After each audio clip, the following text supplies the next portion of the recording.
मुझे अपने कीमती 5 मिनट दीजिए और मैं आपको फ्यूचर का भारत दिखाता हूँ। नरेंद्र मोदी हो या मनमोहन सिंह, इन लोगों ने भारत के लिए ऐसी विरासत तैयार कर दी है जो आने वाले 25 सालों में भारत को एडवेंचर की उस दुनिया में ले जाएगा जिसकी कल्पना आज की पीढ़ी ने कभी नहीं की होगी। 25 साल बाद भारत कैसा होगा? उड़ती हुई कारें होंगी, 500 किलोमीटर की रफ्तार से भागती बुलेट ट्रेन होगी और तब 850 मिलियन यानी करीब 80 करोड़ से ज्यादा लोगों को रोजगार की जरूरत होगी। तब भारत इस जरूरत को कैसे पूरा करेगा? कैसा होगा आज से 25 साल बाद का भारत? जब हम आजादी के 100 साल मना रहे होंगे तब आज के भारत और उस वक्त के भारत में कितना बड़ा फर्क आएगा। तब हम शायद सड़कों पर चलने वाली ओला उबर की जगह पटरियों पर चलने वाली ओला उबर और हवा में उड़ने वाली ओला उबर बुक कर रहे होंगे। हो सकता है लोकल ट्रेन का वजूद ही खत्म हो जाए।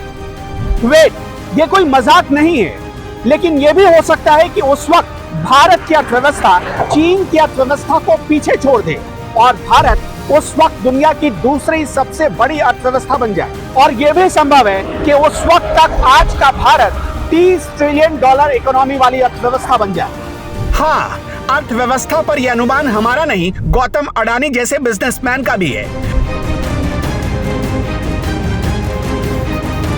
ब्रिटेन के research forum centre for economic and business research centre का दावा है कि 2030 तक ही भारत जापान को पीछे छोड़ देगा और दुनिया की तीसरी सबसे बड़ी इकोनॉमी बन जाएगा। जब हम आजादी के 100 साल की खुशी पर इतरा रहे होंगे तब भारत स्पेस यानी अंतरिक्ष में भी सुपर पावर होगा।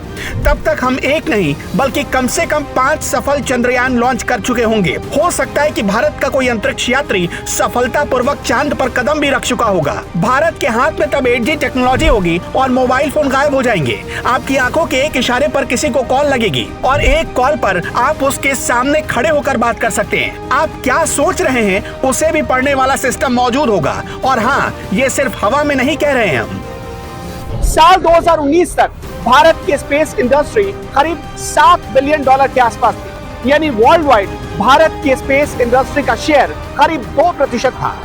और उस वक्त तक भारत ने इस एरिया में करीब 45,000 लोगों को जॉब दे रखा था। लेकिन सिर्फ 2024 तक ही इंडियन स्पेस इंडस्ट्री की ग्लोबल हिस्सेदारी $50 बिलियन का हो जाएगा।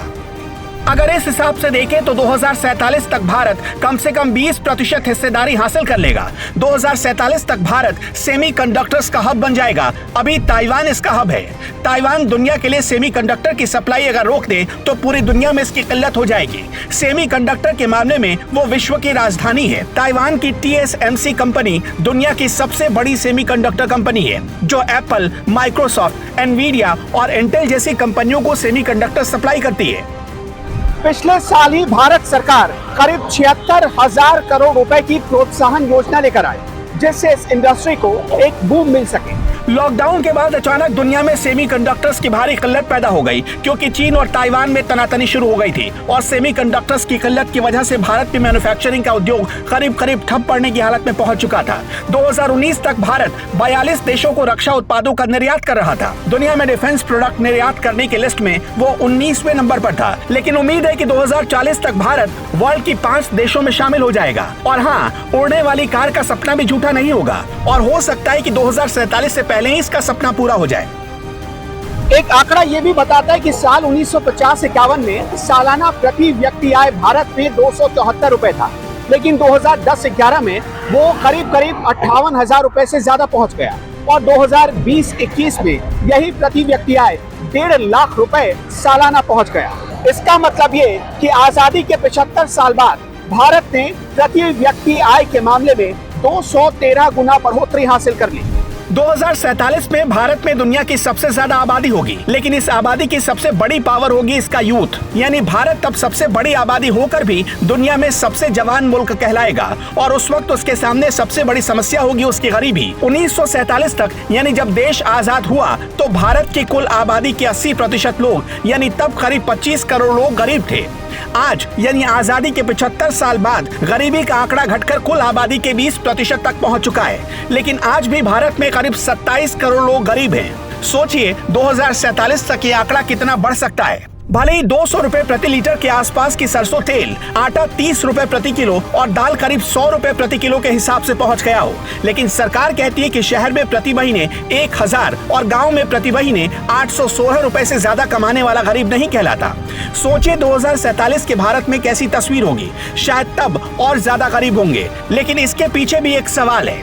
लेकिन जरा सोचिए, 2047 तक भारत किसी इंसान को चांद पर भेज चुका होगा। हम कई बार मंगल की सैर कर चुके होंगे, लेकिन तब भारत में बहुत कुछ ऐसा होगा जो बदल नहीं पाएगा। क्या जाति के आधार पर वोट मांगना हमारे राजनीतिक दल बंद कर देंगे? सवाल है, कभी नहीं। क्या भारत में धर्म के आधार पर लोगों को बांटकर राजनीति बंद हो जाएगी?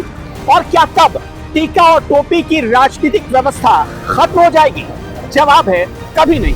भारत में आरक्षण व्यवस्था का फ्यूचर कैसा होगा? शायद भारत के गांव में तब भी दकियानूसी सोच से हम खुद को निकाल नहीं पा रहे होंगे, लेकिन तब तक मोदी सरकार के काम ने ऐसी नींव डाल दी होगी कि भारत 2047 तक विश्व गुरु कहलाएगा। भविष्य का भारत आपके हिसाब से कैसा होगा? हमें जरूर बताइएगा।